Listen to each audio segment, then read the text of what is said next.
बिस्मिल्लाहिर्रहमानिर्रहीम। The blank page official में आपको खुशामदीद कहते हैं। अगर आप नए हैं इस चैनल पर तो सब्सक्राइब ज़रूर करिएगा और बेल आइकन को प्रेस करना ना भूलिएगा। इंडिया के अंदर इस वक्त मुख्तलिफ जो थिंक टैंक्स हैं वो डिफरेंट किस्म की थ्योरीज देते फिर रहे हैं और डिफरेंट आइडियाज़ दे रहे हैं कि चाइना को कैसे काउंटर किया जाए। ऐसे ही थ्योरीज में से एक जो नई थ्योरी इन दिनों फ्लोट की जा रही है, जो कि ऑब्ज़र्व की जा रही है, वो ये है कि ताइवान के मामले पे इंडिया को स्टेटस को तब्दील कर देना चाहिए। आपको पता है कि ताइवान पे ना सिर्फ इंडिया बल्कि ख़ुद अमेरिका और वेस्ट के तकरीबन सारे ही मुल्क वन चाइना पॉलिसी को फॉलो करते हैं। वन चाइना पॉलिसी का मतलब है कि ताइवान नाम का कोई दूसरा मुल्क एग्जिस्ट करता ही नहीं है, ये चाइना का हिस्सा है। अच्छा, इसकी हिस्ट्री मैंने मेरे आने वाले बुक के अंदर बड़ी डिटेल में लिखी हुई है कि ये चक्कर क्या है, दोनों को अलग अलग मुल्क क्यों कंसीडर करते थे, चाइना और ताइवान को, और हुआ क्या था जो ये स्प्लिट पैदा हुई थी। एक खुद को रिपब्लिक ऑफ चाइना कहता है, पुराना नाम जो चाइना का था रिपब्लिक ऑफ चाइना, ये ताइवान वाले खुद को कहते हैं, ये ऑफिशियल नेम है ताइवान का।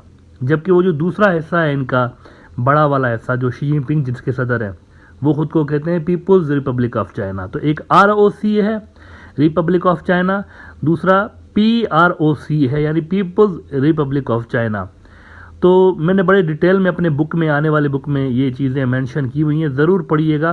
कुछ दिनों के अंदर इंशाल्लाह अवेलेबल होगा तो मैं उसकी लिंक जो है वो यहाँ पर शेयर कर दूंगा कि आप कहाँ से उसको ले सकते हैं। तो वेस्ट वाले शुरू में ताइवान को ही चाइना कंसीडर करते थे और यूनाइटेड नेशंस के अंदर जो चाइना की सीट है उस पर ताइवान चाइना बन के बैठता था।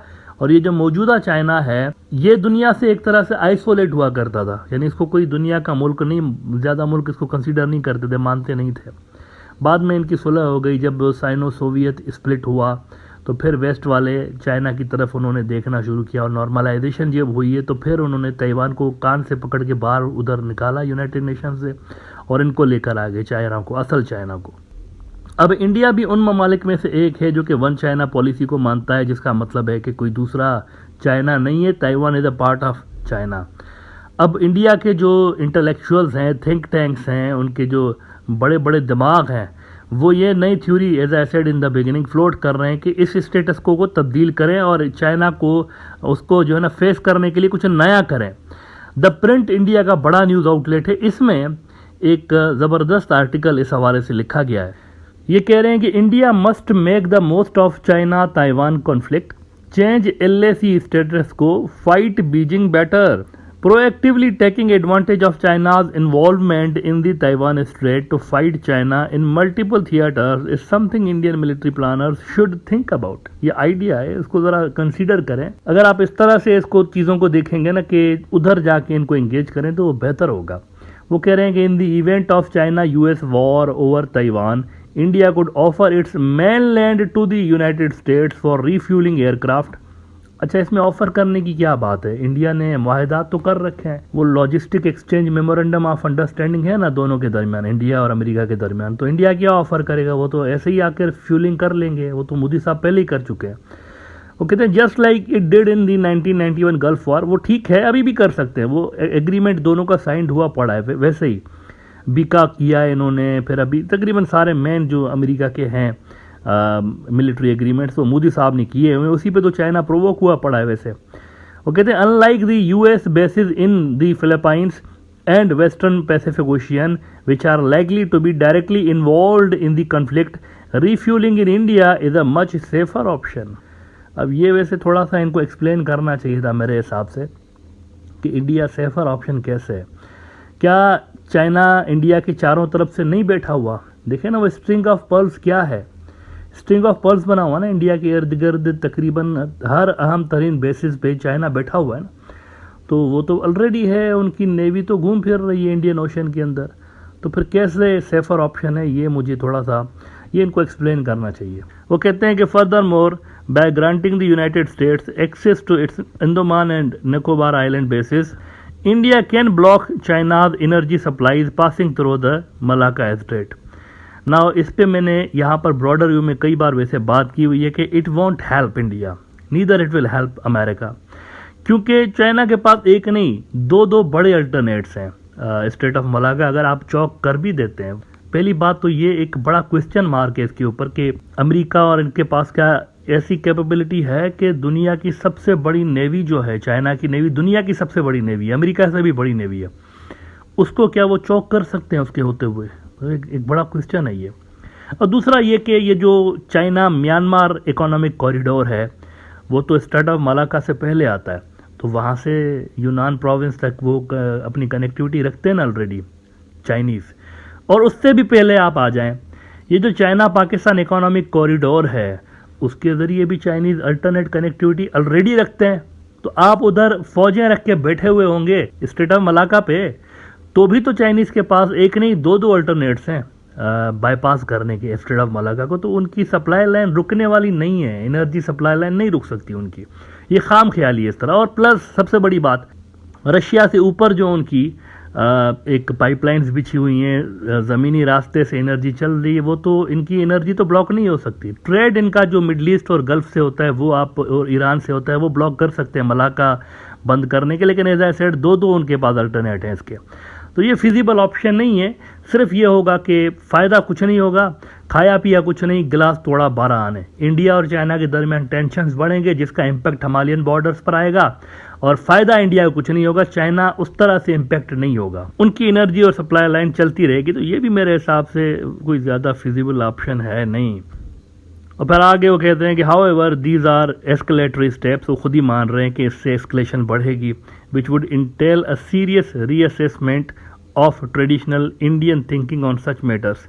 There will always be a danger that it could lead to an eventual Chinese response on the Himalayas at a time and place of Beijing's choosing. ये असल में शायद राइटर को पता है कि सन त्सू क्या सोचता था, चाइनीज जनरल जिनको बड़ा क्लोजली चाइनीज मिलिट्री फॉलो कर रही होती है, ये बड़ा उनका यानी लेजेंडरी जनरल था। उसका मशहूर कोट है कि वो आर्मी जंग हार ही नहीं सकती जिसको पता हो कि लड़ना कब है और कब नहीं लड़ना। तो ये चाइनीज जानते हैं नियर फ्यूचर में ये जो है ना अगले 1-1.5-2 साल में जंग, जो बड़े लेवल की जंग इंडिया और चाइना के दरमियान नहीं है, लेकिन होगी ज़रूर। बड़े गहरे लेवल के दोनों के दरमियान कन्फ्लिक्ट ऑफ इंटरेस्ट मौजूद हैं। ये सारे ऑप्शंस फिजिबल नहीं है इंडिया के लिए। देखें, सबसे बड़ी प्रोवोकेशन इंडिया ताइवान पे ये कर सकता है कि इंडिया कहे कि हम ताइवान को अलग मुल्क मानते हैं, वो भी मुल्क है अलग, चाइना भी अलग मुल्क है, ये भी अलग मुल्क है। ये सबसे बड़ी प्रोवोकेशन हो सकती है। लेकिन इसके बदले में ये हो सकता है फिर कि चाइना अगर लड़ेगा नहीं भी तो कश्मीर को पाकिस्तान का हिस्सा ऑफिशियली तस्लीम कर देगा कि ये पाकिस्तान का ऑक्यूपाइड इलाका है। पहले भी उनका जो स्टांस है वो प्रो पाकिस्तान स्टांस है, लेकिन अगर वो ये कह दें कि ये सॉवरेनिटी का मसला है पाकिस्तान की और हम तो इसको मानते नहीं है इंडिया का इलाका। अभी देखें ना, वो थोड़ा सा ढके छुपे थोड़ा सा तो रख रखाव कर लेते हैं ना, फिर तो वो खुल के सामने आ जाएंगे। इसी तरह से अरुणाचल प्रदेश, सिक्किम और लद्दाख जिनके ऊपर उनका क्लेम है ऑलरेडी, वहां पर वो कुछ कर सकते हैं अगर इंडिया इस तरह की कोई हरकत करता है ताइवान के ऊपर। तो ये ताइवान का जो एंगल है ना, इसको बीच में नहीं लाना चाहिए मेरे ख्याल से, क्योंकि ये कमज़ोर विकेट है वैसे अमेरिका के लिए भी। आपको पता है ये जो मौजूदा इनकी प्रेसिडेंट है साई इंगवेंग, जब से ताइवान के प्रेसिडेंट बनी हैं तो दुनिया में कोई 22 से ऐसे छोटे छोटे मुल्क थे, आइलैंड नेशंस मोस्टली, जो कि ताइवान को मुल्क कंसीडर करते थे। वो समझते थे ये जो इतना बड़ा चाइना है ये ऑक्यूपाइड चाइना है, असल चाइना ताइवान है। ऐसे 22 छोटे मोटे मुल्क थे। अब उनमें से कोई 9 मुल्क ऐसे हैं जो कि साई इंगवेंग के प्रेसिडेंट बनने के बाद जिन्होंने ताइवान को मुल्क एक्सेप्ट करना छोड़ दिया है और चाइना को उन्होंने मुल्क कंसीडर किया है। 9 मुल्क, बड़ा तेज़ी के साथ दुनिया जो है वो उधर शिफ्ट हो रही। छोटे छोटे मुल्क हैं, बहुत सारों का तो आपको नाम भी पता नहीं होगा। ऐसे ऐसे मुल्क हैं जो कि ताइवान को मुल्क कंसीडर करते हैं, लेकिन वो ट्रेंड भी असल में शिफ्ट हो रहा है टुवार्ड्स चाइना। तो अगर इस तरह की कोई ऑप्शन अंडर कंसीडरेशन है न्यू दिल्ली के अंदर साउथ ब्लॉक में, तो उनको ये सोचना पड़ेगा कि वो ट्रेंड के खिलाफ जा रहे होंगे। दुनिया के अंदर जो ये छोटे मोटे मुल्क जिन्होंने ताइवान को कंसीडर किया हुआ है, वो खुद भी ताइवान को अब छोड़ के चाइना को एक्सेप्ट कर रहे हैं। तो ये भी कोई फिजिबल ऑप्शन नहीं होगा ताइवान के लिए। मैं कहूँगा कि ताइवान के मामले पे इंडिया के पास कुछ ज़्यादा है नहीं खेलने को, बिकॉज ये इंडिया का ग्राउंड नहीं है साउथ चाइना सी। इंडिया का ग्राउंड इंडियन ओशन है, वो अलग एक पिच है, अलग माहौल है। उधर इंडिया अगर पड़ेगा भी किसी कन्फ्लिक्ट में तो ज़्यादा नुकसान होगा, उसको फ़ायदा नहीं होगा। इंडिया का ग्राउंड है इंडियन ओशन, इंडिया का ग्राउंड है हिमालयाज, उसकी अपनी जो टेरिटरी है ना इंडिया की, वो साउथ एशिया, ये इंडिया का ग्राउंड है। इंडिया को यहाँ पर कोई स्ट्रेटजी बनानी पड़ेगी और मेरे ज़ाती ओपिनियन ये है कि वैसे तो इंडियन पॉलिसी मेकर्स बड़ा फॉलो करते हैं चाणक्य साहब को। चाणक्य साहब के लिए कहते हैं कि हमारे अंदर सबसे बड़ा दिमाग तो ये पैदा हुआ, इससे बड़ा कोई फ़िलासफ़र पैदा ही नहीं हुआ।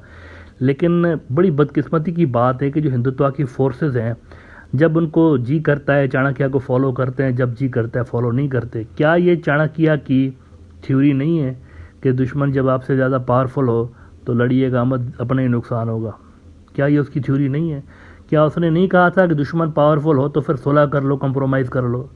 तो यहाँ पे चाइना के मामले पे आप क्यों नहीं उसको फॉलो करते? पाकिस्तान के मामले पे फॉलो कर रहे होते हैं, दीगर मामलात पे आप उसको बड़ा प्राउडली फॉलो करते हैं। हालांकि है पाकिस्तानी, टेक्सला में पैदा हुआ था चाणक्य साहब, पाकिस्तान के अंदर है, टेक्सला इस्लामाबाद के करीब कैपिटल सिटी जो पाकिस्तान का है।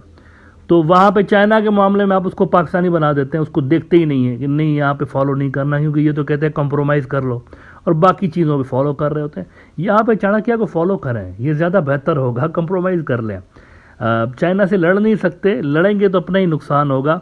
It would be better for India to make some compromise और अपने सुलह कर ले और अपने जो ताल्लुकात हैं वो चाइना के साथ ठीक करने की कोशिश करें।